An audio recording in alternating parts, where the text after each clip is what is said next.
Hello everybody and welcome back to my channel, Crafting in a Small Space. I am Miranda, this is Small Space Fifth Wheel, and we are in Portland, Oregon. Okay, let's be friends. Tell me what you're working on. All that kind of good stuff, you know. I have discovered some really amazing things. I'm going to take that out. And I am working on a project I'm in love with. Actually 3 projects that I am actually loving to death. I forgot to pull the other one forth.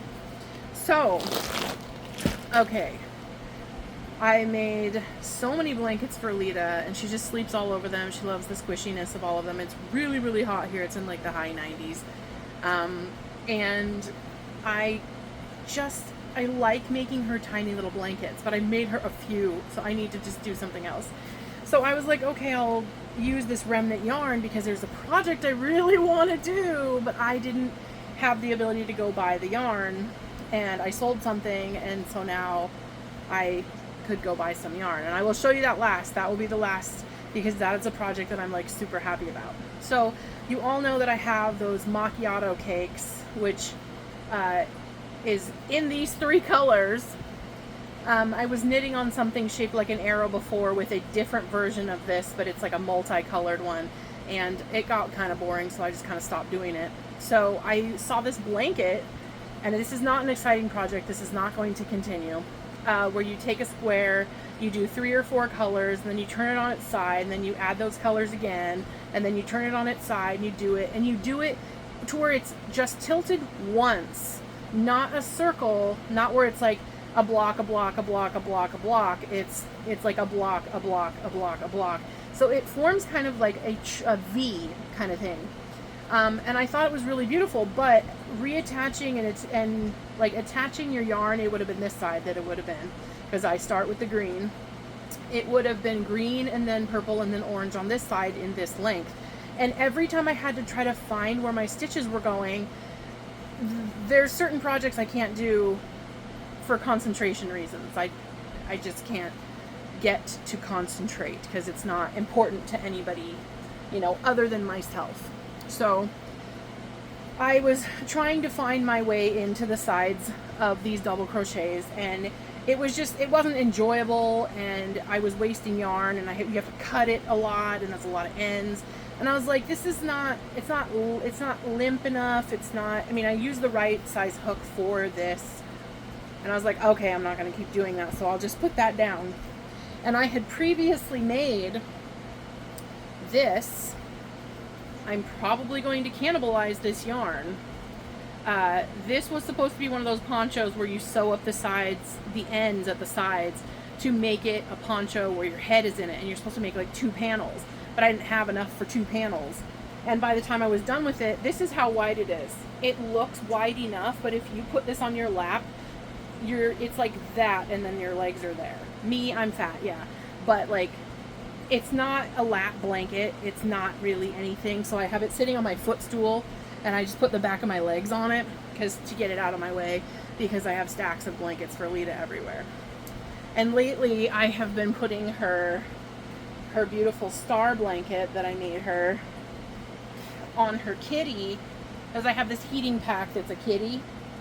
I've been putting it on her kitty, and it's really funny when it's hanging down the side. It looks like her kitty has like wings.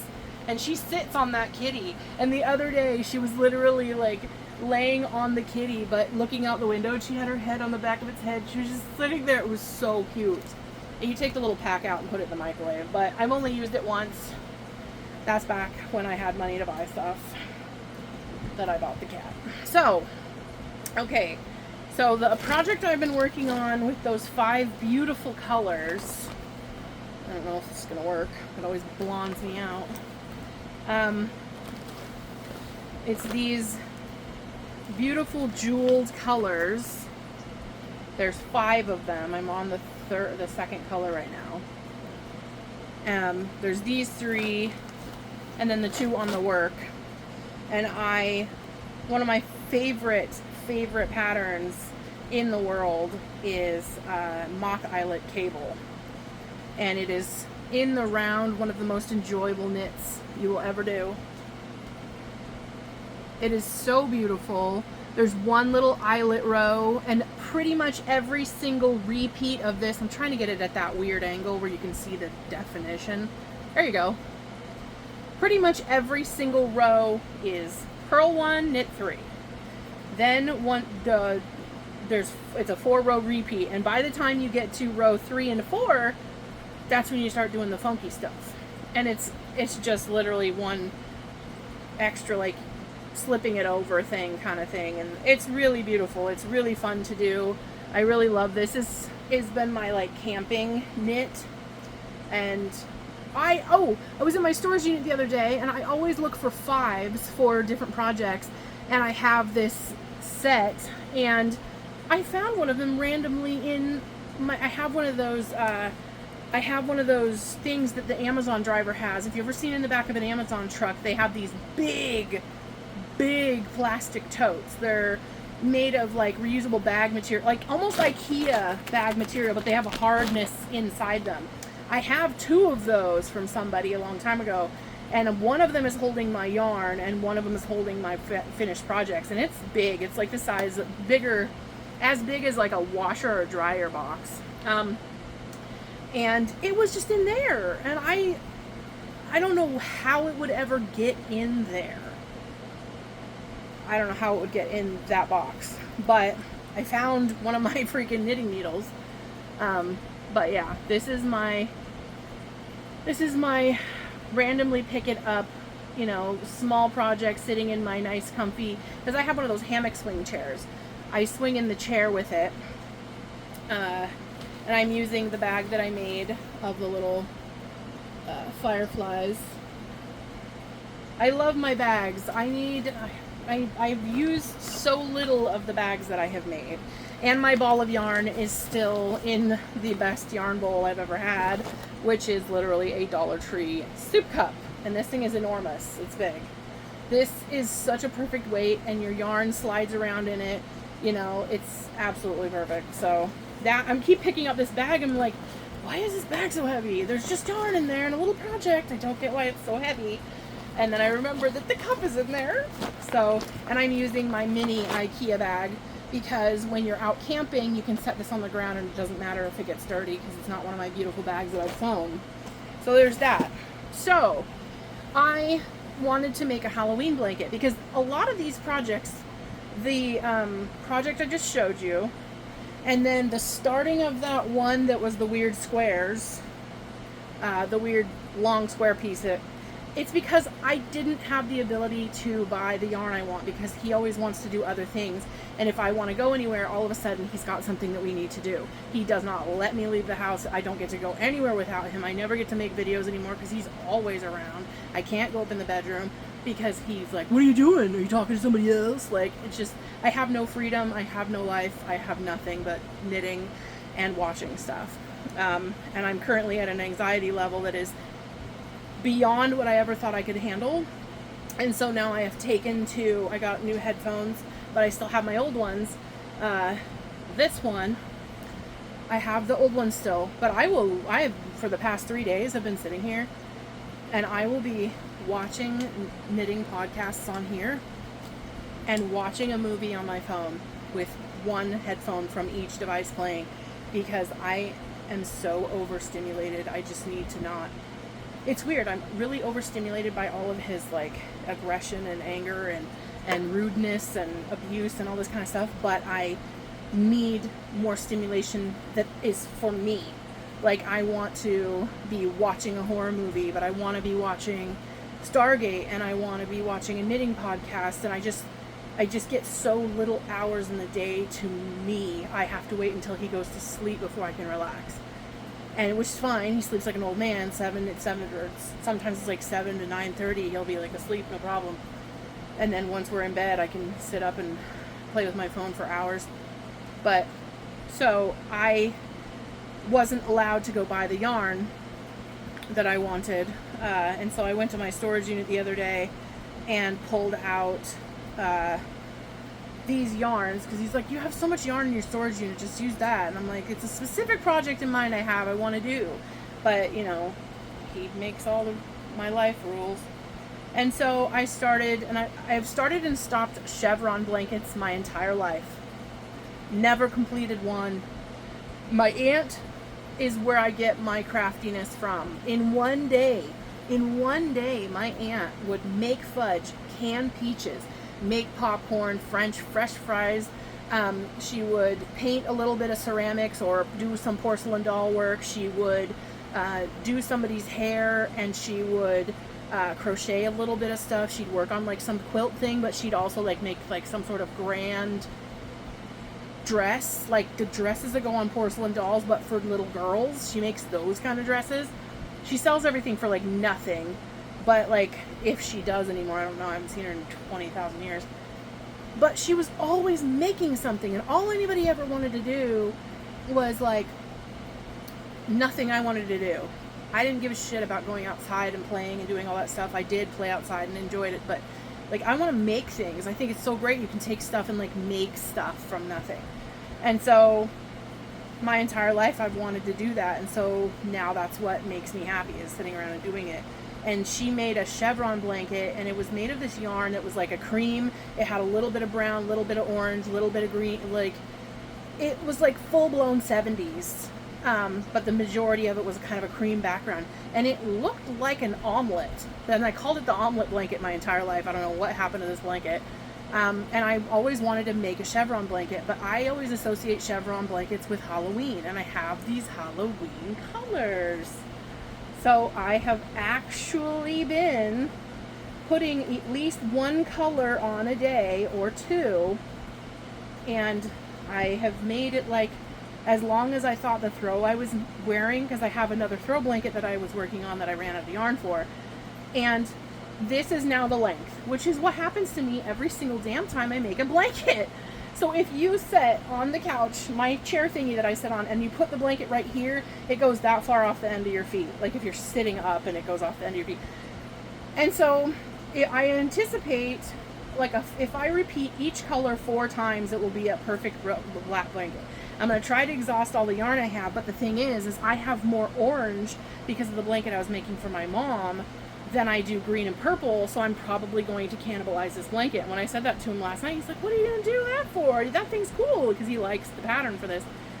And I was like, yeah, but that isn't functional. You can't use it. It's too long one way and too skinny the other way, because it was supposed to be a top that turned out to not be enough for the top.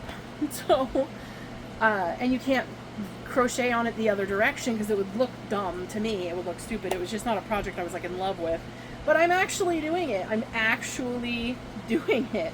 And I decided the pattern. I took a regular one and just put kind of like a eyelet row as the joining of the next color each time. And it's super fun. I love the way the color changes on this. Sometimes it does too much of a rainbow thing for me. Other times it's really cool and creepy and, you know, like Halloween-y. And I keep telling myself, oh, I'll get up and pee. I'm just going to do one more row. But then I ended up doing one more color section each time. And then last night, I was like, ooh, I'll just do my daily, like, put one color on for today. And I put 2 colors on. I did the green and the purple. And so I was like, okay, so each day I'm probably going to put like 1 or 2 colors on. So I am working on this, and I am going to finish it.